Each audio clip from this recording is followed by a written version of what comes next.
Chilling tales for dark nights.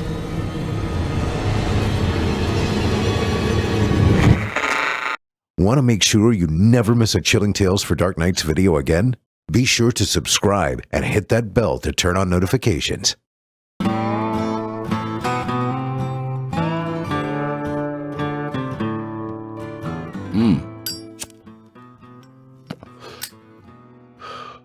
Well, hey there, friends. Welcome back to Drew Blood's Dark Tales. Hey, Geoff. Mind if I smoke? No, not at all. I love poisonous gas. Well, good. Anyway, it's a Splittail night, so as always, I brought the deputy with me. How you doing, Geoff? That rash of yours clear up yet? You know, Drew, if there's one thing I've learned in 34 episodes of this podcast, it's this. These people do not like funny business. What they want is horror. Pure, unadulterated horror. Well, personally, I think humor and horror are two sides of the same coin. If you ask me, it's all about getting that reaction. I agree wholeheartedly. That's why I asked you to say that. Well, don't go lifting the curtain, man. No. I want you to draw the curtains. Pull them tight. Turn the lights down and lock your door. Because tonight we're taking a stroll down Creosote Causeway to the spine-tingling town of Splittail. Because you haven't found the darkness. The darkness has found you. Hey, not bad, Geoff. Thanks. I'm trying to bag some of Jason's old girlfriends. Before Eric gets them all. Well, I ain't sure you got the voice for it, but you sure got the hair. Oh, I get it, Mr. Cascading Locks.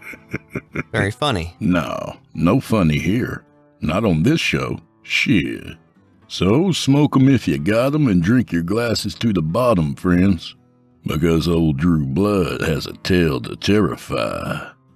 But first, the rigmarole. Ooh, can I do it? Go ahead.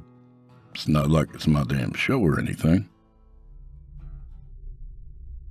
This is Season 2, Episode 4 of Drew Blood's Dark Tales. You're listening to the standard edition of this program, which, frankly, disappoints me. Because you're not standard listeners. You're special. And for as little as $5, the price of a cup of coffee, or a gallon of gas, you can become a patron. Just visit simplyscarypodcast.com and click Patrons in the upper menu to sign up. You'll get ad-free versions of this and all our other episodes, as well as millions of tales from our audio archives dating back to 2012. Got a story of your own? Send it to drewbloodhorror@gmail.com. If selected, we'll do business. And tonight, we've got the 6th installment of the Splittail Files, in which we join Sheriff Ball and Deputy Dingle to investigate a mysterious odor at the McAllen residence. So, without further delay, from bald-headed microphone hog Geoff Sturtevant, I give you The Cat House. It's a rare day in a county like this one when an officer of the law can just sit back, put up his feet, and pale to chrysanthemum. And before you tell me I meant sail to Byzantium, let me remind you of something. See, I've been High Sheriff of Splittail for over 20 years now, so you can bet I know my poetry just as well as anyone. Thank you very much, and I didn't mean sail to Byzantium at all. And I know my botany too, which is why I was having Deputy Dingle take Pell to my chrysanthemums. A rare day indeed. This wasn't to say, of course, that the deputy and I weren't on duty. As the great luminary of this prominent county, I'm on call 25/8, an omniscient, omnipresent agent of law and order. The way I see things, that lady holding the scales of justice must be drunker than Mr. Laundry, because God knows they never do stop wobbling. Now that I think about it, they'd probably stay a lot more steady if she took off that blindfold. Anyway, if it sounds to you like an awful heavy load to shoulder, Being the High Sheriff of Splittail during times as turbulent as this, let me assure you it is. But to whom much is given, much is expected. And that's why Deputy Dingle had to do my yard work for me, while I relaxed a little bit and had some lemonade. Undamn dignified. The radio was quiet for the time being, and the supply of hinkiness seemed to have fallen below the threshold of demand. A mild day by any interpretation. The only sounds to be heard were the morning birds, the ice in my glass, and Dingle sneezing and complaining. Now, I know better than to suggest that law and order had finally prevailed. Even the chrysanthemum bush knows better than that. It's only to say the legions of darkness were pausing to regroup for the moment, to sharpen their swords, to polish their rods and whatnot. Maybe even have a glass of lemonade, or water their own chrysanthemums. Don't forget those over there, Deputy. Over where? Right there, I said. I pointed to the forsythia bush just behind them. Sometimes, Dingle, I'd swear you couldn't water your own ass without me to help you. Why the hell I gotta do this anyway, Sheriff? You know I got allergies. And why you gotta sit there in your underwear to watch me? Well, normally I'd just point to my badge and remind him exactly why that was. But all I had on this instance were the, essentials. Just enough to make myself presentable before the Lord. Well, Deputy, to answer your questions in order, my plants need watering, and tan lines are unbecoming. In fact, I've only got these on for a place to hang my radio. And to be polite, of course. Speaking of which, it'd be awful polite for you to fill my lemonade glass when you're done with mine. And it was just then that they made their move. Not the chrysanthemums, they always stay put, but the legions of darkness. And it seemed my leisure time was quickly coming to an end. Unit 1. Come in, Unit 1. What is it, Frankie? I'm working on my tan. We're getting complaints of a smell coming from the McAllen's place. A smell? You telling me a smell is against the law? Is there even a radio code for that, Frankie? I don't believe there is one for a smell, sir. Well, say old Lady McAllen's baking cookies. Is that any reason to mobilize the forces of law enforcement? Because the last time I checked, Frankie, this was America. I understand the smell is objectionable, sir. Objectionable? Well, not everyone likes cookies, Frankie. Is that any reason to go making a hoo-ha? I don't believe it's cookies, sir. Well, goddamn. Something about a hoo-ha, Sheriff?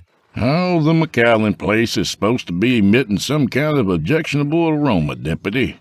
Don't they have like 1 million cats over there? Well, I understand the lady of the house is an aficionado of sorts, but there's no law against that, is there, Dingle? Not that I'm aware of, Sheriff. No worse than sitting in your damn underwear while your deputy does the— Unit 1. Copy that, I said. If it is cookies, Frankie, you can consider me 10-6 until further notice, because for one thing, that's a substantial redirection of resources. And for another, I like cookies, and you can bet I'll be having a few myself. Do you copy? Copy that, Sheriff. I hung the radio back on my underwear strap and lay back for one last minute of sun. I had a good idea Byzantium was further away than I thought. Just can't imagine why you'd want so many cats. Yolanda's neighbor's got one. I swear I could be lying in her bed and allergic from all the way next door. I drained my lemonade. Well, I didn't know that about you, Deputy. That I'm allergic to cats? That she allowed you in her bed. Frankly, I'm appalled. Will the indignities ever cease? A little mourning dove landed on my fence post and took a shit. Then it made that funny sound they make and flew away. Not too polite, if you ask me. But things like that I tend to take as a sign. There's no such thing as coincidences in this world. No, the way I see it, everything happens for a reason. I got to my feet and kind of reoriented my underwear for upright mobility. Well, let's get a move on, Dingle. Something's rotten in the state of Denmark. Now, where'd I put my keys? Dingle just stood there for a second. You gonna get dressed, Sheriff? Well, surely I considered it, but there were two things that had me leaning the other way. For one thing, the greasy suntan lotion I had all over me did not play well with polyester. And next, the possibility there'd be nothing too bad going on. Most likely I'd send Dingle to the door to check, and we'd head right back here and get undressed again. Not Dingle, I mean. No one needs to see that. Yolanda does maybe, but sure as hell not me. Now, Deputy, we'll just take a little ride. See the sights, smell the smells. The garden can wait, Dingle, don't you worry. 'Tis an unweeded garden. Dingle shook his head. You know, from time to time, I'd almost sense him losing his zest for police work. Almost. But our yoke is a heavy load to shoulder. Even the greatest luminaries among us will occasionally grow weary. Not me, of course, but, well, you get the idea.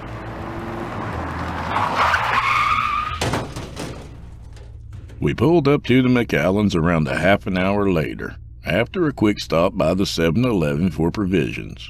The slushy kept sliding around in my thighs, and the hot dog tasted like suntan lotion. But the minute I lowered the window to toss out the cardboard hot dog thing, I noted there was indeed an objectionable smell in the air. Dingle did too, and that was plain to see by his cartoonish-looking Adam's apple, just bobbing up and down like it wanted back on the tree. That sure ain't cookies, Sheriff. Well, careful you don't toss your own, Dingle. That's just undignified to go wasting a hot dog like that. I had a look up at the door. 3 cats looking back over their little tin food cans. Another one pacing the porch with its tail flicking around like it was trying to shake something loose. Another in the yard with only one ear and its 2 back legs, bouncing around like a retarded bunny rabbit. Well, go ahead there, Dingle. Investigate. You ain't even gonna come with me? Well, damn, Deputy. I ain't even got my war suit on. That'd be plain unprofessional. I told you to get dressed, Sheriff. Oh, I see. Now you're the one giving the orders. It's the inmates running the asylum. The hens running the hen house. God help us all. It's cats and dogs living together. Speaking of cats, Sheriff, all that cat hair's gonna kill me. I was hoping I could stand back a bit and let you do the talking. I sat there playing with my mustache a minute, just going through my catalog of leadership tactics. You know, if there's just one thing I've learned in all my years as a luminary, it's this. Sometimes a fella needs to be reminded just who he is. Not me, of course, but other fellas. Dingle, I ever tell you how proud I am to have you as my deputy? Being so brave and heroic as you are, so rugged and manly and downright gallant, it brings a tear to my eye sometimes just to think about it. How I'm just about the most downright goddamn luckiest sheriff there ever was. It's providential, Dingle. I mean, when you really stop and give it a real good thinky. Good gracious, you must have come right down from heaven. The 2-legged cat stopped bouncing for a second and kind of leaned on its face in the grass. You mean it, Sheriff? I'm surprised at you, Dingle. Here I am pouring my heart out, and you still doubt me. Let me tell you something. As sure as I've shed my vestments and lain bare my soul, I can think of no better man to investigate this matter than you. He sat there soaking it in for a minute, basking in the adulation, or stilling himself maybe.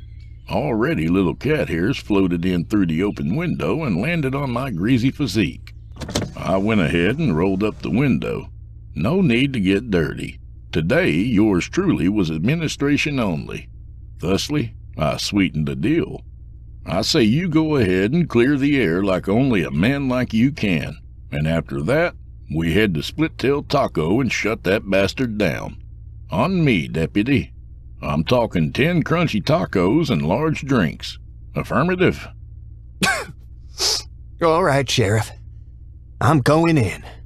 I thrust out my mustache and gave the deputy a pat on the leg before he got out of the car. I figured in just a minute or two he'd be back holding some cat carcass by the tail. He could dangle it out the window while we went, and we'd maybe fling it off somewhere in Cooter, where it stinks anyway. Justice restored. I leaned back in the seat and watched Dingle navigate the minefield of cats. The retarded one just stopped to look at an old lawnmower and just stood there for a second with its one ear folded back. Then it turned around and started hopping the other way. Old Lady McAllen opened the door after a while, and you could practically see the stench hit Dingle. He wobbled a little bit, scared a few cats away in the process, but I was proud to see him compose himself. By the look on Mrs. McAllen's face, she must not have noticed the smell at all. She might very well have been baking cookies in the midst of it. Dingle went inside, and I turned on the radio for a little music. Allowed myself a little glance up at the photo still clipped to the visor. Dearest summer sausage, my old flame. The proverbial one that got away. I wondered how she was getting along up there in Schenectady, with all the city people, and the handheld video games and the panini machines and whatnot. Yeah, sure, I'd tried looking her up on the computer, but with a name like Summer Sausage, you mostly turn up pictures of just that. No questions answered, and it only leaves me feeling hungry. When you really stop to think about it, the whole damn thing is like some cruel metaphor for life. She'd gone up there to be in the movies 10 long years ago. I haven't seen any movie with her in it, but to be honest, I haven't seen many movies to begin with. I guess different people have different ideas about what's fulfilling to them. Some people spend their days watching TV and picking their nose, and others don't have time to do either one. Some people watch actors playing roles, and others choose instead to play real roles. I'll tell you from my own experience, some people would rather play a sheriff's wife on TV than wake up a real one every morning. To each his own, I suppose. Country life just doesn't cut the mustard with some folks, and with a name like she has, I guess mustard is pretty important to her. Now, I'm not saying I'd never set foot in the great wide north of Schenectady, but with all their gadgets and Game Boys and whatnot, God knows you'll never catch me slandering an inch of this great country. But to throw away my birthright, toss aside my divine purpose like so much cat shit, I'll tell you what, I'd sooner lay my prick in a panini press. That's to say, I'd already made up my mind. Maybe I was born to walk alone, like a drifter or something. A heart in need of rescue. Just waiting for love's goddamn charity. Lord knows where I'd found the strength to carry on. But I'll tell you what, a man with any guts at all is just bound to get kicked in them. Speaking of which, the deputy came spilling out the door just like someone had kicked him in the guts. And out came the hot dog right there on the porch steps. Well, here we go again, I said. I got out of the car and hurried over to the porch. I barely made it there in time to steady him before he went over the railing. What is it, deputy? The cats. The stink. Well, goddamn. I only remembered at that moment I was still in my underpants when I saw Mrs. McAllen standing there looking at me. At first I thought she was blushing, but the longer I looked, that was just her makeup. Beside that, she looked kinda pale, honestly. Morning there, Mrs. McAllen. Mr. Sheriff, why are you in your drawers? Never mind, I said. I was just getting dressed when I sensed Dingle here teetering, and came right away. But enough about that. How you been? How's the mister? What's that now? Speak up, Sheriff. How's the mister? Oh, Wesley? Oh, you never know with Wesley. Never mind him. What's wrong with this one? He got the coronavirus or something? No, he's just fine. Must have been something he ate, 'cause there's nothing at all objectionable about this nice lady's home, right, Dingle? 'Cause even to suggest such a thing would be downright uncouth. Ain't that right, deputy? Ain't that just as right can get? Right you are, Sheriff. Oh, well, that's fine. So what brings you gentlemen here today? Mr. Dingle says there's something about a smell in the area. No, my senses aren't what they used to be, but I haven't noticed anything myself. Oh, I'm sorry. I've forgotten my manners. Come on inside, boys. I'll fix you some lemonade. Very nice of you, ma'am. After you, Dingle. Dingle regarded me unkindly for a moment, but I gave him my mustache look again to remind him how gallant he was. Now, I'm not sure the deputy is precisely as rugged or as manly as I accused him of being earlier, but if there's one thing I've learned in all my law enforcement experience, it's this. We rise ourselves by lifting others. Dingle had told me old lady McAllen was supposed to have had 1 million cats. Well, if that were the truth, they were all accounted for right there in the front room. And to be honest, it might have been closer to 2 million. Tails sticking up everywhere. Some of them walking around, others curled into great piles. The floor was basically one big food dish, and there was a big basin full of water where in a normal house you'd typically find a TV set. Dingle's eyes were starting to water. His face looked a little swollen, too, now that I noticed it. You boys make yourselves comfortable while I go fetch some lemonade. Fuckstick, shit dick, numbnuts. Make room for the guests. She shooed a few cats off a partially buried couch. You two, nutsack. Butt fuck, get. Those are some colorful names, Mrs. McAllen, I said. What's that now? Speak up now, Sheriff. I can't hear my ass from my elbow. I said, some colorful names, ma'am. Oh, you run out of regular ones after a while. Tit fuck, butt plug, Charlie, get!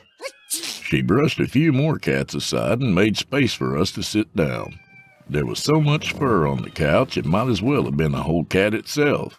The minute I sat down, there were 3 new cats on my lap, even more on Dingle's. A sneeze sent 2 of them scattering, but more moved in to take their place. I could hear Mrs. McAllen filling glasses in the other room. Bitch ass, dick tits, get! This ain't for you. I feel like my heart's gonna explode, Sheriff. Aw, Dingle, there's no reason to get sentimental. Mrs. McAllen returned shortly with 2 glasses of lemonade and handed them to us. There was a whisker in mine, so I put it between 2 cats on the coffee table and regarded the old gal. So you mentioned your senses aren't what they used to be, Mrs. McAllen. How about the man of the house? How are his senses holding up? Oh, Wesley? Well, I really can't say about him. He hasn't told me one way or the other. Is he around by any chance? Oh, he's here one day, gone the next. You never can tell when. Pig shit, get the hell off a fucko. Last thing we need is more cats. Damn it. Sorry, Mr. Sheriff. Quite all right. So you say Mr. McAllen's in and out a lot of the time? What's that now? Wesley, you say he's in and out? Oh, Wesley's always been a free spirit. He comes and goes. I've grown accustomed to... Dillhole, stop fucking with Buttnut. I've gotten used to it, I suppose. So busy with the cats, I barely have time to... Shit, bastard! The litter's right goddamn there! So he himself never complained about an aroma of any kind? Mrs. McAllen appeared to mull that one over a minute. You know what? I just can't remember. My memory's not much better than my hearing these days. Can't remember my ass from my elbow. You sure do remember a whole lot of cat names, ma'am. Well, that's for them. Fuckwad, damn it! I tell ya, that one's always going bug shit. Ooh, that's another good one. I stood then, noted my legs were so covered in cat hair, I practically had pants on now. Dingle's face looked like he had stuck it in a bee's nest. Well, in any case, Mrs. McAllen, the deputy and I are going to have to take a little look around just to rule out any potential aromas coming from here. Now, for the life of me, I can't picture how or why that might be the case, but this way, when someone calls me up and says something smells, I can tell them, well, Mister, it sure as heck ain't the McAllen's household, 'cause I was just there myself and it was just as fresh and clean as a daisy. Daisy dipped in shit. Dingle muttered. Dingle, I'm surprised at you. I'm gonna die, Sheriff. I think I see Jesus right now. Well, God bless you, Mr. Deputy. Have some nice lemonade. Fart face, get. She batted away a cat pawing at the rim of Dingle's glass. Oh, I'll take mine on the way out. You too, Deputy? I don't know if I'm gonna make it out, Sheriff. That's my deputy, always modeling. Well, don't mind us, Mrs. McAllen. We're just gonna have a little looky. Say you want a cookie? I can make cookies. No, ma'am. I said we're gonna have a little look around, that's all. You just get back to your kitty cats. You won't even know we're here. You're queer? Here.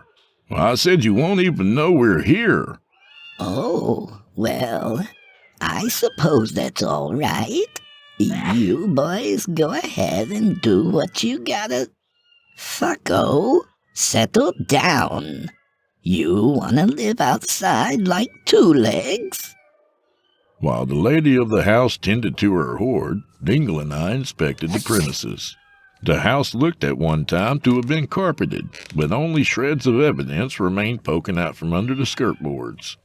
A Rubenesque specimen of cat filled the entire kitchen sink, and a runty one luxuriated on it like a feather pillow, lapping at the perpetually dripping faucet.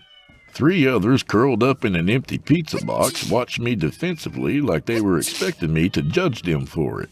Dingle kind of wobbled along behind me, just sniffing and sneezing like someone had sprayed him with Agent Orange. Since most of the houses around here were just the same, I knew my way around the corners before I even got to them. The main difference between this house and the next one was precisely what Dingle had noticed. The cats. The stink. Now, a certain amount of the latter could accompany so many of the former, but there was something else underneath it all. The kind of stink that slows a man in his steps, perks the ears up, gets the pupils dilated, puts a deep crease right between a man's eyebrows. The kind of stink that'll make you suddenly aware of your prostate. The stench of death. Follow your nose, Deputy. I expect we'll find a dead one somewhere. We'll give it an honorable burial at the Cooter County Cop Shop, I'm thinking. Maybe stuff it in the mailbox for those jackasses, and that'll be the end of that. I think it's gonna be the end of me, Sheriff. Well, goddamn, Dingle. Maybe it's just you raising the stink this whole time. I'm allergic, Sheriff. This has got to be against the Geneva Convention. Deputy, if there's one thing I've learned in all my years of law enforcement, it's this. Sometimes police work just ain't all that conventional. Well, forget following my nose. My nose hadn't worked since the living room. Well, damn, I said. But I suppose it's like anything else. Not everyone has a nose for police work like yours truly. The pantry door hung open, and intermittent on every shelf were cats and boxes of macaroni.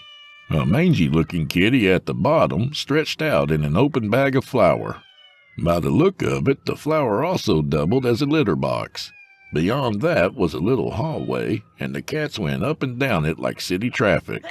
One heavily pregnant cat had ensconced itself on a pile of old laundry, and lay there on her side with her legs sticking straight out. She meowed us both a good morning. Shit stick, out of the microwave. The half-bath in the hall had no door to it, and a 2x4 wedged in the jamb held in that much litter. The whole room was full of it, made mountainous with clumps of cat turds. The toilet must have been shut off because it was full, bowl and tank, both with cat food. A couple tabbies sat perched on the rim, eating, with their tails twitching contentedly. God damn, I told Dingle. These bastards are living the life of Riley. No dead ones, Sheriff? Not a one. And to be honest, I can't say whether we're getting any closer or further from it. What do you think, Deputy? I turned to look at him then, and kinda wish I hadn't. His face looked like a depressurized sea creature. I'm seeing stars, Sheriff. I gotta get out of here soon. Well, look harder, Dingle. We gotta be getting close. This ain't the Taj Mahal, you know. Dingle and I proceeded into the bedroom. 1,000 iridescent eyes turned our way. While the typical stink was strong as ever, each one appeared among the living. I got on my knees by the bed and lifted the dust ruffle. A Siamese fella under there hissed at me. Beg your pardon. Oh, shit! When I turned to look at the deputy, he had a cat stuck to his face. It must have jumped on him from the bookshelf. Looked to be on there pretty good. Dingle started spinning and knocked over a floor lamp. The cat started doing that scratchy thing with its back feet and popped his collar right open. Deputy, watch the jugular! I considered shooting the attacker just then, but there were a few problems with that idea. First, I had no gun to shoot it with, and second, it was on Dingle's face. But before I could come up with a new idea, Mrs. McAllen came to the rescue. Fuckstain, bad kitty. She whapped Dingle's head with a spatula, and the cat went skittering off under the bed. I'm sorry, boys. Fuckstain's a bit of a dickbag. Ooh, that's another good one. Dingle, you all right? Where is he? Let me out, the little prick. No, Deputy, settle down now. No harm done. You're just fine. I straightened the deputy's collar for him, noting his neck looked a little like the Devil's Tower. I'm gonna asphyxiate, aren't I, Sheriff? No. I didn't think so anyway. But a more troubling matter was that we'd been through the entire house now, and we were no closer to what we'd been looking for. Complaining neighbors are one thing. They'll always find something to complain about. But failure, that's another thing entirely. After getting up out of my lawn chair and coming all this way, that was a pretty tough pill to swallow.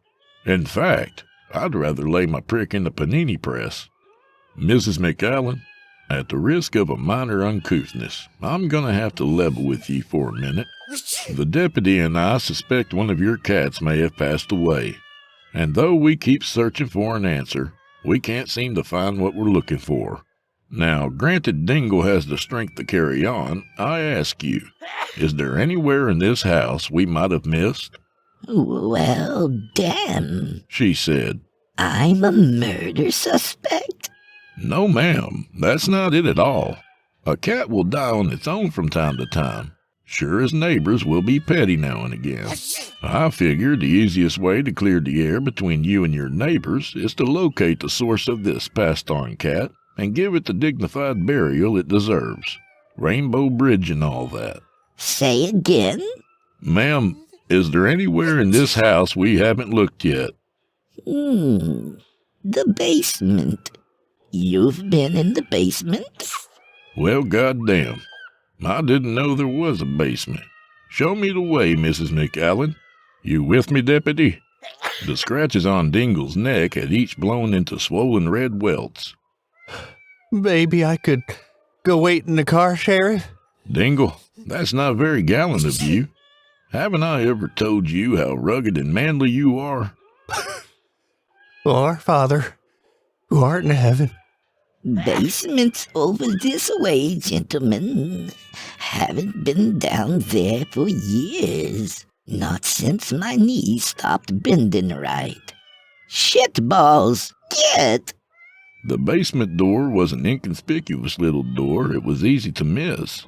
Once she cracked it, however, it was pretty clear we were right over the target. The smell billowing out like the entrance to hell.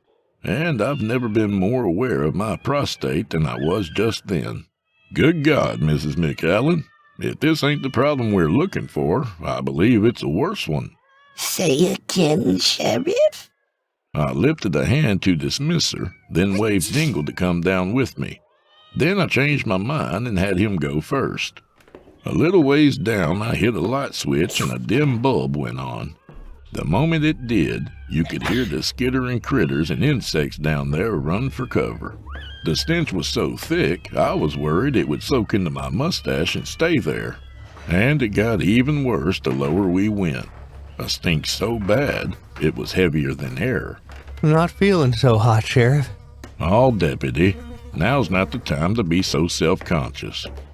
Keeping a handful of his shirt the whole time in case he started teetering again, I followed Dingle down the stairs until we got to the bottom. And once I stepped onto the cement, it was all pretty clear, the source of this olfactory dilemma. Only it wasn't a cat's eyes staring back at me like I expected.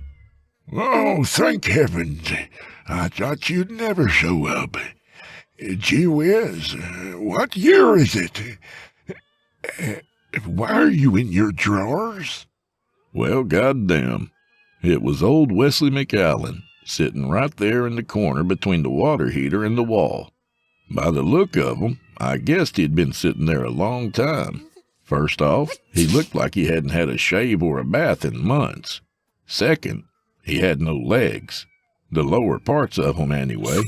Just blackened, festering stumps at the knees. Jesus, Sheriff. Dingle didn't look much better than McAllen's legs. He was wobbling like we were on the high seas. Dingle? A little mal de mer? He all right? McAllen asked. Oh, he's had a hard day. You don't look so good yourself, fella. Mind telling me what the hell you're doing down here with no legs? Well, I came down here some time ago, looking for a bag of beans. Damn cat ran under my feet, and I tripped on him and wedged myself in here. Think it was shitballs, that little bastard. Tried everything I could to get out, but there's just no way. I've been down here for, I don't even know, Sheriff. Must be months. Well, that can't be, Mr. McAllen. If it were months, you'd surely have starved to death. I screamed for days, Sheriff, but the old gal can't hear her ass from her elbow. So, after I got done with the beans, I started in on my legs. Ate those, ate 2 cats, a couple silverfish, no salt or pepper. I'm in poorly shape, Sheriff. Think you can yank my ass out of here?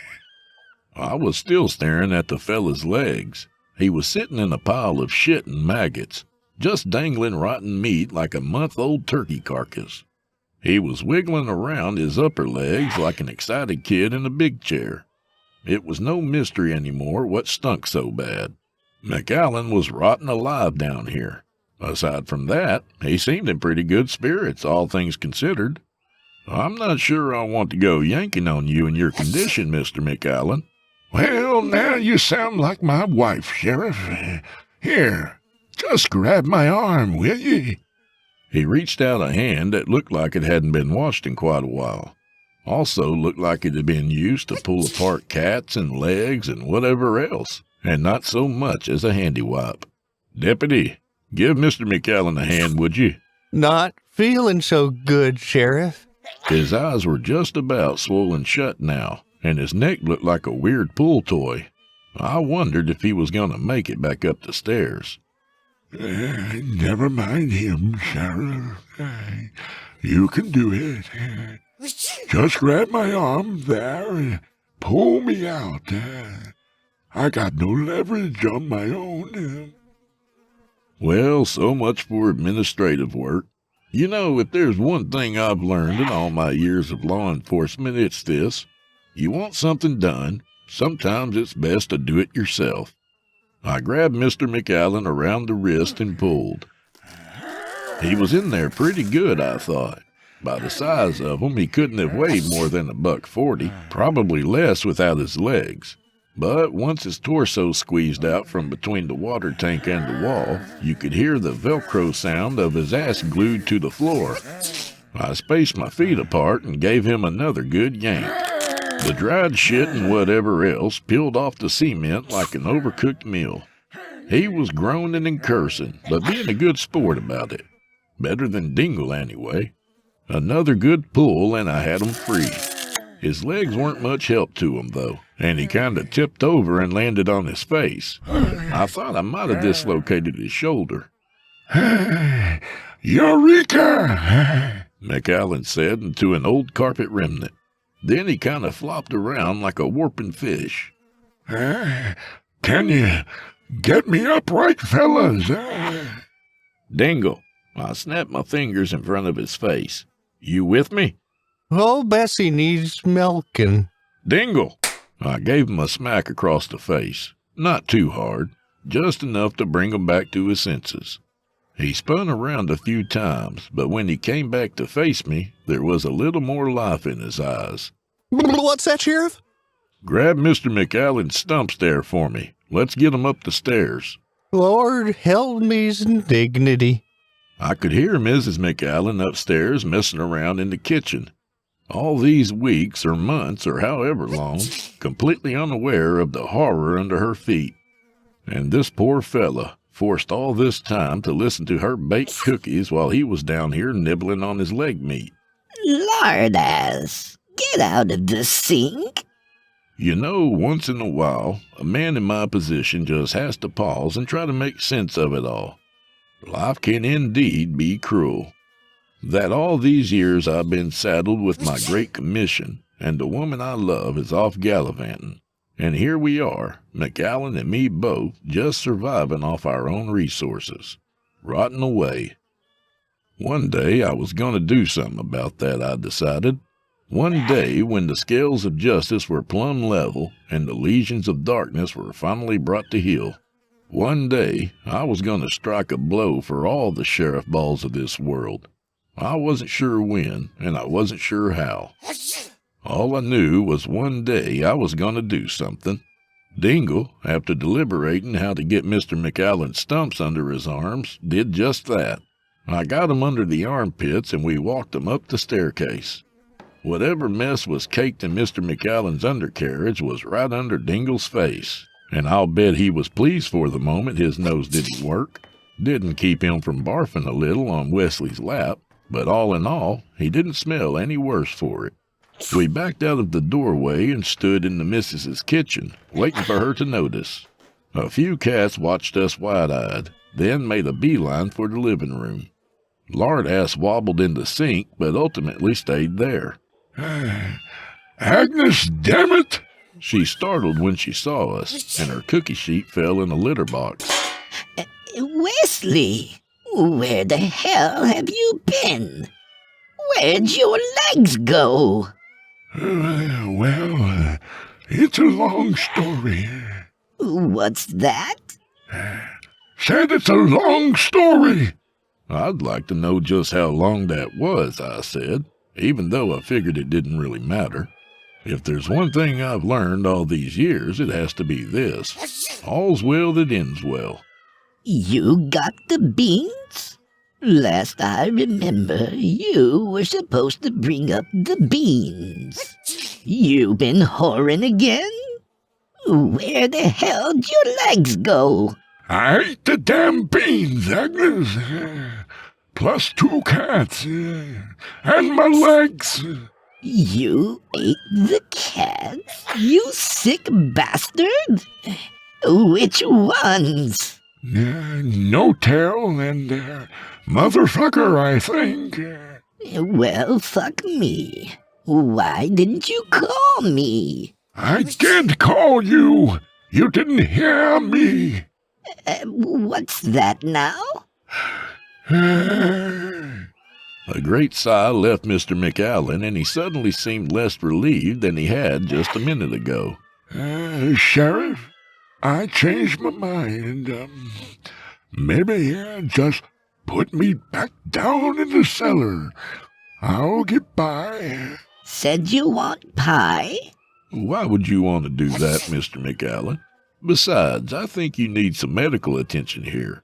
Those legs of yours are a bit outside the Band-Aid territory. Sheriff, I've been down there so long, I forgot what I was missing. But now that you brought me back up here, now I remember. Nothing. That's what I've been missing. Nothing. You know what it's like living with a woman who can't even hear you. Having to say everything twice. Say again, Wesley. I hate it up here, Sheriff. I hate cats. I hate my wife. I hate the sun and the moon and the stars. Oh, just plop him down somewhere, Sheriff. I'll make cookies. Let me just get the flour out. Asshat, get! I'm too old to go a-whoring. Too poor to go a-drinking. No good news on the radio. Nothing worth watching on TV. Nothing to eat without cat hair in it. And God help you if you eat those cookies. I had it, Sheriff. In fact, now I think about it, these past weeks or months or however long have been pretty darn relaxing. Just put me back where you found me, Sheriff. Throw down a few boxes of macaroni. I'll be okay. Well, goddamn, I said. 'Tis an unweeded garden indeed.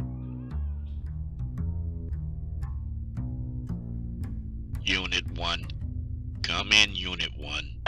What is it, Frankie? More calls about the McAllen house. Requesting an update, sir. Oh, right. Well, I tell you, Frankie, the deputy and I were just there having some lemonade and cookies. And I'll tell you what, just the cleanest, freshest little house I've ever set foot in. I suggest you tell anyone complaining to go check their upper lip, 'cause there might be some shit on it. That's Matthew 7:5, Frankie. Wipe the shit off thine own lip before you go wasting police resources. Do you copy, dispatch? Copy that, Sheriff. I hung the radio back on my underwear strap and brushed the cat hair off my cheek. I wasn't so greasy anymore as I was dusty and hairy. The car was gonna need a cleaning. As soon as Dingle's swelling went down a bit, I'd have him right on it. How you holding up there, deputy? Fresh air doing you good? I think the stink's stuck in my nose, Sheriff. I may never get rid of it. Oh, just you hold on a second, Dingle. I say there's never been a better time to fart than I let him have just then. I even rolled up the window to make sure he got all of it. How's that, deputy? You know, if there's one thing I've learned all these years working together, it's got to be this. Every little problem has a fix. May not always be what you expected it to be. May not always be pretty either. But you and me, pal, we always come out smelling like daisies. Ain't that right, Dingle? Ain't that just as right can get? Dingle? Dingle? Well, the deputy seemed to have lost consciousness just then.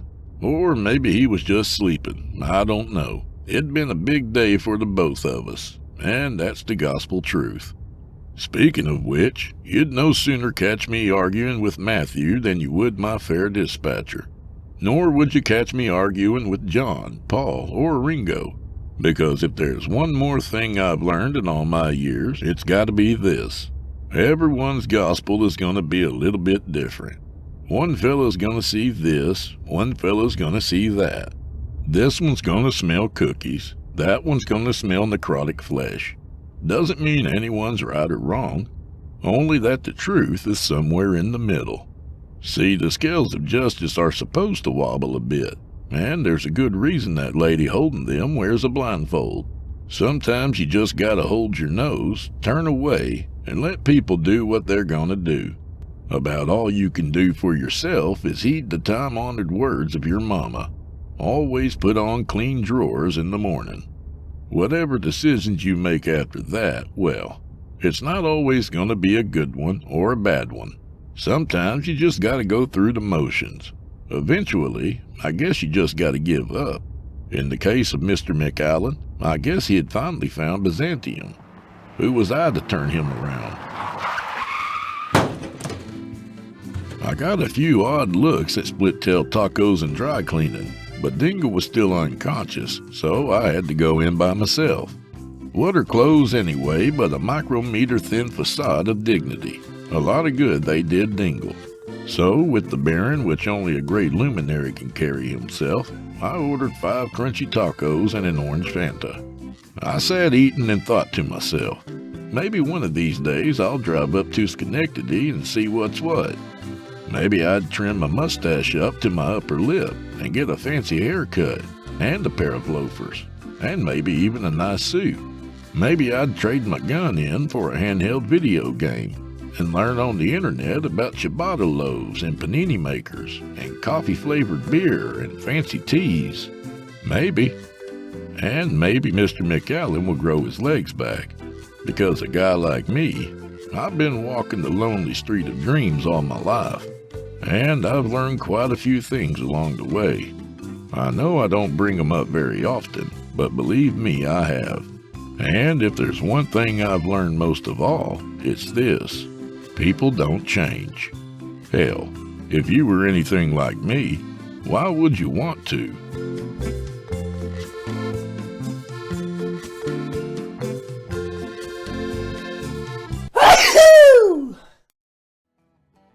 And that was The Cat House by Geoff Sturtevant. A good reminder that people are who they are, so try not to bust their balls too much. Ain't you got better things to do? A little about the author. Geoff Sturtevant is a writer of questionable fiction, a questionable narrator of audiobooks, and a bona fide deliverer of parcels. You can find his stuff at flexfiction.com, including his newest audiobook, Gross Embellishments.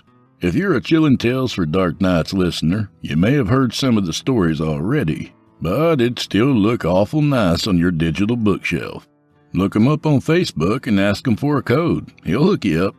And do me a favor, would you? Subscribe to this podcast wherever you do your listening and leave me a 5-star review and a kind word, even if you're listening on YouTube. To hear a premium ad-free edition of tonight's and all our other episodes, visit simplyscarypodcast.com today and click the patrons link in the menu at the top of the screen. You'll find yourself at chillintalesfordarknights.com, where you can become a patron for as little as $5 per month and get access to our entire audio archive, all ad-free and available to download or stream. Thank you for your time and for supporting our sponsors. When you support our sponsors, you support this show. Come on, BetterHelp, let's do this thing. If you happen to use Facebook, Twitter, Instagram, or YouTube, you can follow and subscribe to Chillin' Tales for Dark Nights there, where you'll get all our latest updates and new releases, and have the chance to interact with us each and every week. You'll find me personally on Facebook, Twitter, and Instagram. Don't forget about those submissions. If you've got a story or two you'd like to be featured on this show, send it to drewbloodhorror@gmail.com. If selected, you'll get the full treatment.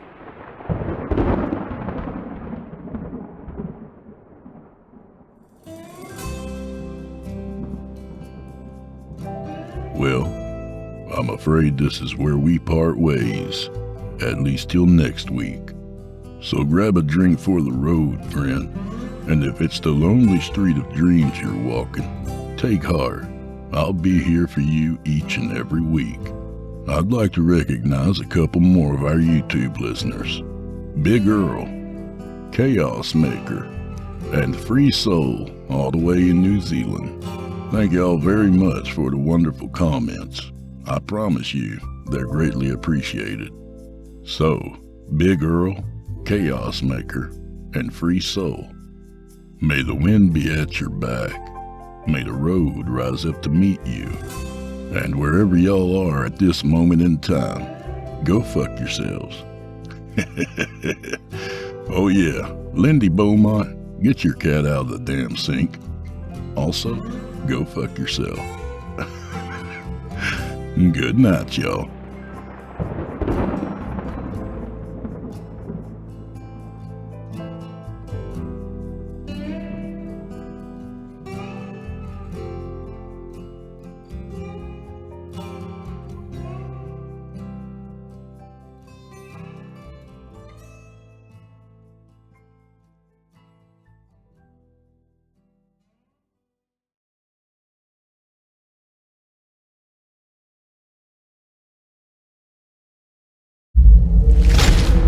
Chilling tales for dark nights.